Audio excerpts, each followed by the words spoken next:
certainly got was to make the important choice. there. Now, I got a chance to go and check out their decks, Okay. and I have to say that those were some of the best cards that Shuhei has. He wasn't supremely happy with his deck when I came by to say hi, and I looked at Luis's deck, and his looked pretty good. I thought it looked very solid. He seemed relatively pleased. You know, Luis never gets too excited or too bummed about stuff, but he seemed okay with his deck. So we're going to see if maybe we see a few weaker cards from Shuhei, and I mean, Luis played some great stuff. But it was too slow. It was just way too slow. He was a step behind the entire time. That Lee of Sky Knight was so huge for Shuhei. That was massive. Just worth so much damage. It also puts Luis in a weird spot, right? Because if he attacks with his Skymark Rock and he wants to bounce the Sky Knight so that there's no trade that happens, then Shuhei just gets to play it over and over. Let's take a look at the bracket here. We see Jake Gans is going to play Martin Yuza. I got a chance to see Martin's deck. It's insane. Luis Scott Vargas the only versus Rakdos Shuhei. deck at the table? He is, and it shows in his list. You've seen that before. Harry Corvesi, he's playing 4-color green is what he called it. It's a 4-color deck, pretty evenly spread, but he's just got a couple of splashes. Yuka Soklovsky also with Is It Aggro. His deck looked very streamlined to me. Greg Smith, Celestia, but with black. Oh, okay. And quite a bit. He had 4 or 5 black cards, I think. So he's definitely into 3 colors there. And Yuya's on Golgari, maybe with some white. I didn't quite get a chance to see. So we'll check that out if we get to see Yuya on camera. Yeah, some of these decks are very powerful. You know, you just mentioned, Steve, that you saw that Martin was the only Rakdos player at the table. Normally you'll see 2, 3, sometimes 4 players trying to draft Rakdos. That's right. So what I'm going to say is, I'm not going to say anything about his deck specifically, but he was definitely the recipient of some very nice cards as a result of being the only Rakdos player. And in my opinion, I think he has the best deck here. But was there matchups matter only too. one other red drafter, or was Harry also playing a little bit of red? Let me see here. Harry has a little bit of red. Okay. Yes, in his 4-color deck, and then Luis is Lucas mulliganing. it was also on red in his deck. So, okay, so Luis is gonna take a mulligan here. I think his deck can recover from this pretty well. He had some pretty powerful spells. Let's see what he looks at here. But is he going to be fast enough to keep up with Shuhei? I mean, the interesting thing is that I don't know that Shuhei's deck is always going to be that quick. Of course, Luis doesn't know either, but you might assume it. And sure enough, a new Prof Guildmage is the first thing down for Shuhei Nakamura. Luis Scott Vargas, no play on turn 3 except for a Guildgate, and this is eerily reminiscent of what we just saw. By a Vassal Soul. A Vassal Soul to keep the beats down. So not only does Shuhei have 4 power on the board, hey, look. Oh, Tower Drake? Tower Drake. Now, does Luis just snap block a Vassal Soul if it attacks here, or does he wait? Because he can wait and pump, but it gets a little greedy there. To block, assuming that he doesn't think that Shuhei has a trick of his own. Right. Right. So is he going to block? He does indeed. He does. They just trade. Yep. And an Armory Guard. So this is it's not the most aggressive card. It's not the most aggressive card. It's a fine addition to the board here, but you know, if Luis plays a Skymark Rock or something, you know, he can start getting a bunch of big tempo advantage. It looks like he is just going to play an Azorius Key Rune followed up by a Frostburn Weird. Now that's more like it. He's getting some more relevant threats onto the table and things that can stop Shuhei's plans. I think was that a Void Wielder? That is a Void Wielder. Shuhei also has the ability to use the first ability on New Prop Guild Mage to give his Armory Guard flying. And he can also only one creature because or he could detain it and attack for 4. He could detain his opponent's Frostburn. Now, what that would mean is that he's not developing his board anymore, so I think he'd rather do that. He's going to battle. He does have a Guild Gate, so the Armory Guard does have Vigilance as well, and he's going to knock Luis down to 14. Now, Luis has a lot of mana here. He could potentially even have 6 mana if he makes his land drop here, and he's going to play 2 cards. He's going to play a Tower Drake and replay the Frostburn Weird.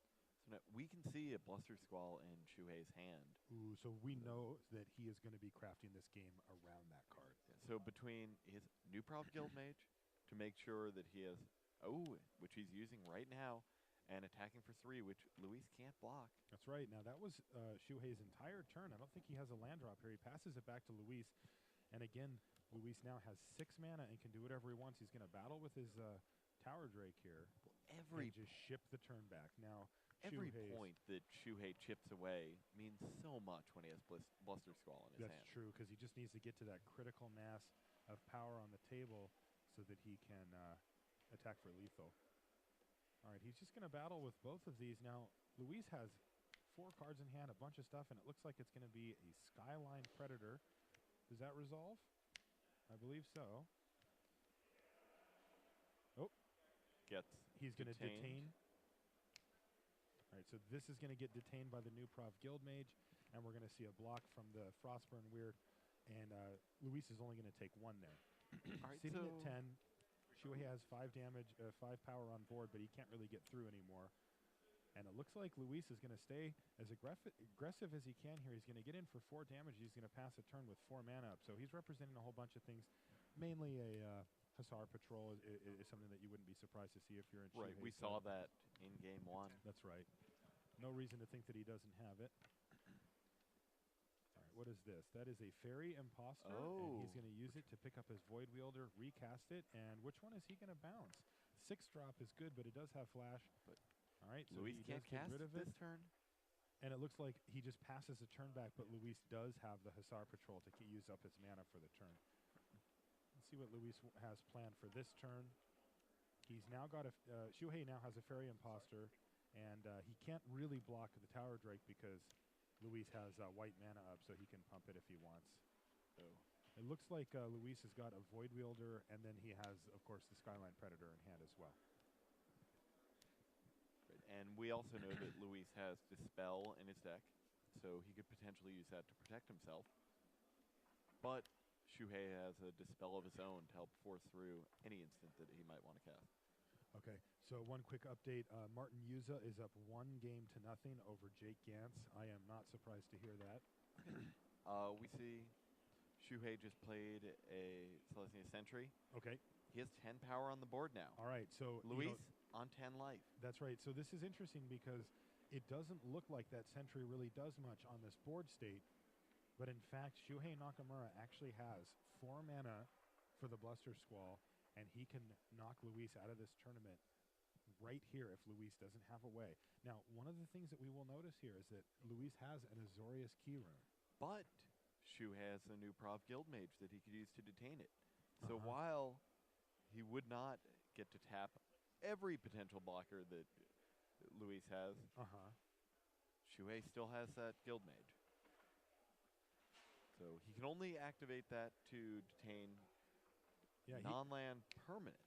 That's right. So he can even just do it. I mean, he doesn't even have to wait for Luis to activate it. Right. But he can just do it whenever, even if Luis activates it in response, it's still going to happen. So this is a really bad spot for Luis Scott Vargas. Now, if he has a Dispel in his hand, it changes everything. A Dramatic Rescue, or one of a number of cards. Void Wielder. He's going to play a Void Wielder. Now, that is actually one of those cards because it's gonna take another turn away from Shuhei. He's going to have to recommit something to the board. He's going to bounce his most expensive spell that doesn't get value when it comes into play. Right. That's an interesting choice there. Now, and also, if Luis is aware about Bluster Squall, it also means that Shuhei is another land drop away from playing that and then having Bluster Squall up. So it could have bought him 2 turns there. And he is going to activate his Key Rune, and it looks like Luis is getting ready to attack. He plays his last card. It's a Plains. He does not have a Dispel in his hand. Let's not forget that Shuhei can use his new Prov Guild Mage to give any one of his own creatures flying. That's true. He needs to find a blocker. He can. But you know what? I think that Luis is okay with that because if he can make a trade happen there, then he can keep Shuhei away from lethal. I'm pretty sure that Luis is very aware that Bluster Squall is a problem. Is Luis out of cards? Yes. He's out of cards. Yeah. Shuhei's Bluster Squall just became so crucial. Yeah, it's absolutely crucial. Shuhei gets a good attack in this turn. But you can tell by the way that taps all of Luis's creatures. And then probably sends in for the kill the following turn. Yeah. Luis knows that he has it though. I don't know if you I mean he's definitely like he went out he activated his Key Rune and he's like I'm going to go to attacks. You know, he didn't just assume that he was going to be able to attack, and one of the only cards that really makes sense for is Bluster Squall. You know, if he even if he thought his opponent had a bounce spell, he would let him attack first. Shuhei trying to figure out how much he can attack with. Shuhei's attacks. just going to get in for 2. Just his flyer. He doesn't want to invest mana into his new prop guild mage when That's he can do right. other things. He's got 8 mana available right now, but it looks like we're going to see Aliyev Sky Knight here. Right. It's going to detain. Is that going to detain the key the rune? Predator, probably. No, the Predator. It could detain the key rune, though. You're right. Or wait, no, can it? It can. The multicolored spells can detain the key rune during his upkeep. During his upkeep, he Bluster Squall. Now, that does leave... Oh, Palisade Giant. Wow. You can see Shuhei. Superior. That is an amazing rip. It basically acts as a fog, and it allows Luis still to get in for 2. I don't know if you look at... Oh, you get a good look at Shuhei there. He's just like, I can't believe it happened, and a little smirk from Luis. I think Luis knew exactly what was happening there. Shuhei fell to 4. Now, it's going to act as a fog here, basically, but remember, Shuhei's at 4, so it's not like he has all these free attacks now. He's facing Well, he has a to lot deal of 7 flyers. damage to kill that Palisade Just to Giant. kill the Palisade Giant, which he can do pretty easily. He's got 3, 4, 5. But can he do 6, it 7, while 8, giving 9, 10, himself enough 11. blockers to survive? No, he cannot. Now, what he might be able to do is do enough damage while giving himself enough blockers, plus a new Prof Guildmage activation to detain one of Luis's creatures. That is a possibility. He's got 7 mana right now, so he's pretty far away from actually doing it twice. Also, remember, he can also just give any of his creatures flying with the Guildmage. So, If Shuhei had instead detained the key rune, he would have saved 2 life. yeah, that's true.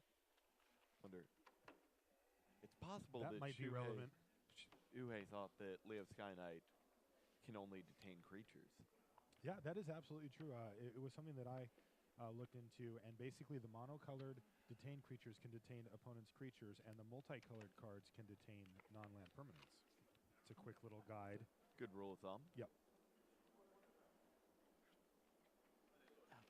Shuhei just moments ago thought they had the game in hand. Yeah, and Luis very adeptly played around Bluster Squall, bouncing the Armory Guard and keeping himself alive for one more turn, and then he hit the card that he needed, which it wasn't the one that I was thinking of. I was thinking maybe a Dispel, but that would have been too late since Shuhei did it during his upkeep, but it turned out that Palisade Giant might be the one. All right, so Shuhei Knightly Valor. is going to play a Knightly Valor, so That's is going to allow huge him for to get in a Shuhei. bunch of damage here. And He's going to attack with 2 creatures. It's all going to get redirected over to the Palisade Giant. And what does Luis draw here, and can he win? Right now, the new Prov Guildmage is not active, and I believe there's only 2 flyers on board, and Luis has 2 flyers himself, so it doesn't look like Luis is going to be able to punch through for damage without some help here. well, 2 flyers and the key rune. Yeah, 3 flyers versus 2 flyers. Right. Which was why Shuhei felt that he had to attack with his Selesnya Sentry instead of the Fairy Imposter. I see. So Shuhei is at 4. He can't take a hit from 2 flyers. He can take a hit from 1. All right, so Luis says activate and attack with everybody. Now that one doesn't tap, but everybody but the Void Wielder is getting into the red zone here. So what is Luis up to? Shuhei says, I'm going to block this one here probably. This one's probably going to go here. That one's going to go there. He's going to chump block this one. Maybe he'll wonder switch those. the Void Wielder and the Knight might trade places. They might trade places just to keep the Knight alive.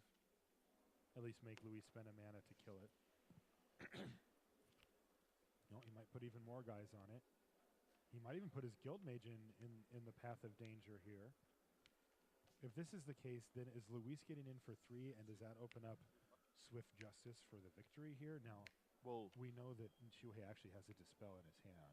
and Luis would have had to have drawn the Swift Justice. Yeah, hey, he drew a But card. he drew a Yeah. Palisade Giant. Look, we're in a very tight race here. It's going to take a couple of top decks, I think, to get Luis out of this. He's already won into it so that he's not dead right here. But all right, so he's going to order the blockers. New Prop Shuhei. Guildmage first. Did Shuhei overpay for his Knightly Valor? 1, 2, 3, 4, 5, 6. Did he? Downsize, Dispel. Downsize did. gets dispelled. I thought he had more mana than that. Yeah, no, he tapped 6 mana for his Knightly Valor by accident.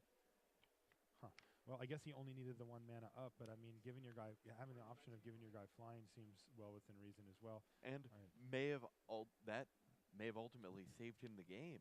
Since if he had given one of his creatures flying, he wouldn't have Downsize had would've the wrecked him. Dispel Uh-huh. mana to counter downsize. Shuhei down to 1 life. Yeah, he's not at 41. He's just at 1.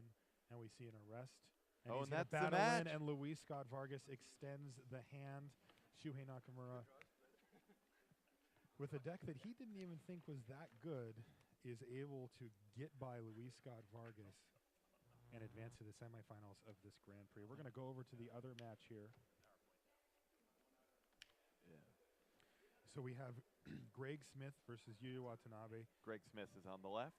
That's right. Yuya's Even though on they're the both right. wearing plaid, I get a quick update here from Ben Swartz, and it looks like Martin Yuza has advanced as well to the semifinals, and Greg Smith's up a game.